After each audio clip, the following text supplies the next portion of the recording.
జై శ్రీరామ్, అందరికీ నమస్కారం. వెల్కమ్ టు న్యూస్ సెకండా. నేను మీ కస్తూరి శ్రీధర్. మిత్రులారా, మనకు మంచి విలువ తెలియాలా అంటే చెడు అంటే ఎట్లుంటుందో ఒకసారి టేస్ట్ చేయాలా. ఆ చెడు అనేది టేస్ట్ చేసామనుకో, అప్పుడు చెడు అంటే ఎట్లుంటుంది, మంచి అంటే ఎట్లుంటుంది అనేది మనకు అర్థం అవుతుంది. అది తెలియకపోతే దాని విలువ తెలియదు అనమాట. ఇప్పుడు బ్రిటన్లో ఉండేటటువంటి ప్రజలకు ఆ మంచి విలువ ఏంటనేది తెలుస్తుంది. సరే, ఇంక అసలు విషయానికి వస్తే, మన భారతదేశంలో జరిగినట్టే బ్రిటన్లో కూడా మొన్న ఈ మధ్యన పార్లమెంట్ ఎలక్షన్స్ అయితే జరిగినాయి. అయితే బ్రిటన్లో రెండు ప్రధాన పార్టీలు ఉన్నాయి. ఒకటి వచ్చేసి కన్జర్వేటివ్ పార్టీ, ఇంకొకటి వచ్చేసి లేబర్ పార్టీ. ఈ కన్జర్వేటివ్ పార్టీ పూర్తిగా రైట్ వింగ్ పార్టీ అనమాట. ఇక లేబర్ పార్టీ వచ్చేసి ఈ లెఫ్టిస్ట్ పార్టీ. అయితే కన్జర్వేటివ్ పార్టీ తరపు నుంచే మన హిందూ నాయకుడైనటువంటి ఈ రిషి సునాక్ గారు బ్రిటన్ ప్రధానిగా పనిచేసినారు. అర్థమవుతుందా? ఆ తర్వాత జరిగినటువంటి ఈ బ్రిటన్ పార్లమెంట్ ఎన్నికల్లో ఈ లేబర్ పార్టీ విజయం సాధించింది. ఈ లేబర్ పార్టీ 300 పైచిలుకు స్థానాల్లో ఘన విజయం సాధించింది, భారీ మెజార్టీ. చూడండి, ఇక ఈ లేబర్ పార్టీ తరపున లేబర్ పార్టీ నాయకుడైనటువంటి కీర్ స్టార్మరు బ్రిటన్ ప్రధానిగా ప్రమాణ స్వీకారం చేసినాడు. ఓకే, మంచిది. ఇక అప్పటి నుంచి స్థానిక బ్రిటన్ వాసులకు కష్టాలైతే మొదలైనాయి. ఈ కీర్ స్టార్మరు స్వతహాగా లెఫ్టిస్ట్ భావజాలం ఉన్న నాయకుడు కావడంతో ఈ కీర్ స్టార్మర్ ఏం చేసినాడు తెలిసిన, బ్రిటన్లోకి పెద్ద ఎత్తున ఈ అక్రమ వలసదారులందరినీ కూడా ప్రోత్సహించాడు. అది ఏమి దరిద్రమయ్యా స్వామి, ఏడు కూడా ఉన్నారు కదా కొంతమంది, ఎంతసేపటికి ఈ పక్క దేశాలు ఉండే వాళ్ళందరినీ, ఆ వర్గం వాళ్ళందరినీ పిలిపిస్తారు. వాళ్ళు ఎందుకంటే గంప గుత్తగా వీళ్ళందరికీ ఓట్లేస్తారు. వాళ్ళు ఎందుకంటే దేశ వ్యతిరేక భావజాలంతో ఉంటారు, అదేవిధంగా జాతీయవాదులకు వాళ్ళు వ్యతిరేకంగా పనిచేస్తూ ఉంటారు. కాబట్టి అలాంటి వాళ్ళందరినీ తీసుకొచ్చి పెట్టుకుంటే వీళ్ళందరూ వాళ్ళకి ఓట్లేస్తారనమాట. అంటే వీళ్ళు ఒక ఓటు బ్యాంకును తయారు చేసుకుంటూ ఉంటారు. అది వీళ్ళ ఉద్దేశం, అంతే. ఇక బ్రిటన్లోకి పెద్ద సంఖ్యలో ఈ ముస్లిం వలసదారులందరూ కూడా వచ్చి చేరడం స్టార్ట్ చేశారు. ఇంక వాళ్ళు సపోర్ట్ చేస్తా అవంతా ఇంకా స్వాగతాలు పలుకుతా ఉంటే ఎర్నీళ్ళు తీసి పూలమాలు వేసి ఇంకా రాగాడిపోతారు. ఇక బ్రిటన్లోకి వచ్చినటువంటి ఈ అక్రమ వలసదారులు ఊరికే ఉండకుండా స్థానిక బ్రిటిష్ పౌరుల పైన రుబాబు చేయడం స్టార్ట్ చేశారు. ఏమి నాయన కదా అదే బ్రిటన్ ఏమన్నా ఏం చేయాలి, పెత్తనం ఏంది. మనం కూడా ఒక వీడియో చేసాం నిన్న లక్నోలో. ఏది బంగ్లాదేశ్ నుంచి, ఆ మయన్మార్ నుంచి వచ్చినటువంటి ఈ రోహింగ్యా ముస్లింలు, మియా ముస్లింలు అందరూ కలిపి ఈ లక్నోలో మున్సిపల్ అధికారులపైన తిరగబడ్డారంట. వచ్చిందే దొడ్డిదారిన దొంగతనంగా. మళ్ళా వచ్చేసి మన దేశంలో మన అధికారులపైనే రుబాబు చేయడం, తరిమేవాళ్ళు లేక వంగని పెట్టి గుద్దితే పేగులు బయటికి రావాలట వాళ్ళందరికీ కూడా. మాలో ఉండ కాబట్టి చాలా తక్కువ మాట్లాడుతున్నా. ఏది పోకండాలంతా ఏంది ఇదంతా కూడా.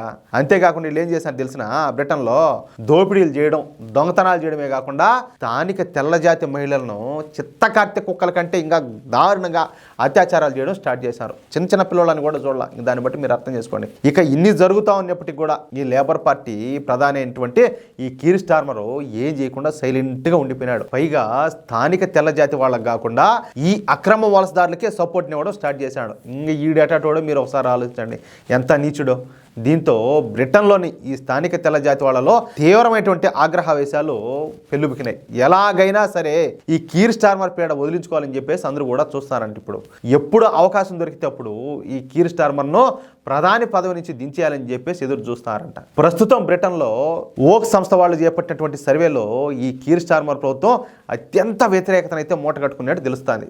మొన్నటి బ్రిటన్ పార్లమెంట్ ఎన్నికల్లో 300 పైగా స్థానాలను కైవసం చేసుకున్నటువంటి ఈ లేబర్ పార్టీ ఒకవేళ ఇప్పటికిప్పుడు గనక ఎన్నికలు జరిగితే వీళ్ళు గెలిచినటువంటి ఈ 300 పైగా స్థానాల్లో 200 స్థానాల్లో ఘోరంగా ఓడిపోతుందని చెప్పేసి చెప్తారు. ఇంక చూడండి, దీన్ని బట్టి 300 పైగా స్థానాలు గెలిచి ఇప్పటికిప్పుడు ఎలక్షన్ జరిగినా కూడా 200 స్థానాల్లో ఓడిపోతారంటే అప్పటికి ఈ గ్యాప్లోనే వీళ్ళు ఎంత వ్యతిరేకత మూట కట్టుకున్నట్టు, ఆ వాళ్ళను ఎంతగా ఎంకరేజ్ చేసినట్టు మీరు ఒకసారి ఆలోచించండి. కీర్ స్టార్మర్ చేస్తున్నటువంటి ఈ విధానాలే అందుకు కారణం. పైగా స్థానిక బ్రిటిష్ ప్రజలు మన రిషి సునాక్ వైపే ఎక్కువగా మొగ్గు చూపుతారంట. అందుకే చెప్పింది, మంచి ఏందో చెడు ఏందో ఒకసారి టేస్ట్ చేస్తే దాని వాల్యూ తెలుస్తుంది, లేకపోతే తేడా తెలియదు వాళ్ళకు. ఇంకేమని చెప్పు ఈ లేబర్ పార్టీ కోట్ల ఇంకేలా పేక మీద కత్తి పెట్టి కోత్సామన్నా కూడా వేయరు. ఎందుకంటే ఆ బాధలో వాళ్ళు పడతారు కాబట్టి, దాని నొప్పి ఏందో ఇప్పుడు వాళ్ళు చూస్తారు కాబట్టి, భరిస్తారు కాబట్టి. ఇక త్వరలోనే జరిగినటువంటి స్థానిక ఎన్నికల్లో లేబర్ పార్టీను ఎలాగైనా సరే ఓడించి ఈ కీర్ స్టార్మర్ను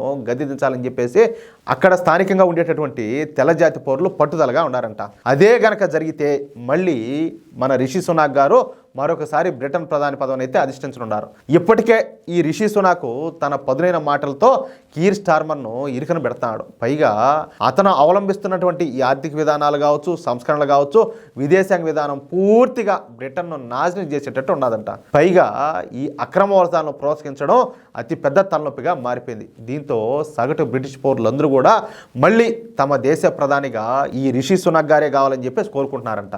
అదే గనక జరిగితే మన దేశానికి మంచి రోజులు వచ్చినట్టు అని చెప్పి భావించాలా.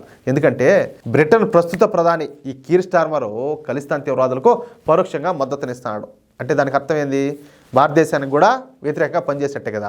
ఈ ఖలిస్తాన్ ఉద్యమకారులకు అందరికి కూడా ఆశ్రయం కల్పిస్తాడు. అదే గనక మన రిషి సునాక్ వస్తే మనకి ఈ బాధలన్నీ తప్పుతాయి. పైగా అమెరికా అధ్యక్షుడిగా డొనాల్డ్ ట్రంప్ కూడా ప్రమాణ స్వీకారం చేయనున్నారు. ఎందుకంటే ఈయన కూడా డొనాల్డ్ ట్రంప్ కూడా మన దేశం అంటే ఇష్టం, మన దేశంలో ఉన్నటువంటి మెజార్టీ ప్రజలు హిందువులు అంటే ఇష్టం. కాబట్టి వీళ్ళు అక్కడ అధికారం లేకొస్తే మన భారతదేశానికి ఇంకా తిరుగులేనట్టే అని చెప్పుకోవచ్చు. ఏమంటారా? ఎట్లా న్యూస్ చాలా వరకు మనకు తెలియని న్యూస్ ఎన్నో మరుగున పడిపోతున్నాయి. ఈ ప్రతి ఒక్కరు కూడా తెలుసుకోవాలి. కాబట్టి దయచేసి ప్రతి ఒక్కరు మీరు ఈ న్యూస్ చూసినారు కదా, ఈ న్యూస్ నలుగురికి షేర్ చేయండి. ఏ మాత్రం మొహమాటం పెట్టుకోవద్దు, ఆలోచించొద్దు. ఒక్క నిమిషం పని మీకు అంతే, జస్ట్ షేర్ అంతే. మీ వల్ల ఇలాంటి ఎన్నో ఇంపార్టెంట్ న్యూస్ 10 మంది తెలుసుకోగలుగుతారు. ప్లీజ్ సపోర్ట్ చేయండి, కోఆపరేట్ చేయండి, ఓకేనా? అలాగే ఈ న్యూస్ చూడడంతో పాటు మీ యొక్క అమూల్యమైన అభిప్రాయాలను ప్రతి ఒక్కరు కూడా కామెంట్ రూపంలో తెలియజేయండి. అలాగే మిత్రులారా, మీ సపోర్ట్ కోసం నేను ఎంతో ఎదురు చూస్తున్నా, ఎంతో ఆశిస్తున్నా మీ నుంచి. సబ్స్క్రైబ్ చేయడం వల్ల మీకు ఖర్చు ఏమైనా ఉండదా? ఏం లేదు కదా. కాబట్టి ఈ న్యూస్ చూసే ప్రతి ఒక్కరు కూడా మా ఛానల్ సబ్స్క్రైబ్ చేసుకోండి, సపోర్ట్ చేయండి ప్లీజ్. జై శ్రీరామ్, స్వామి శరణమయ్యప్ప.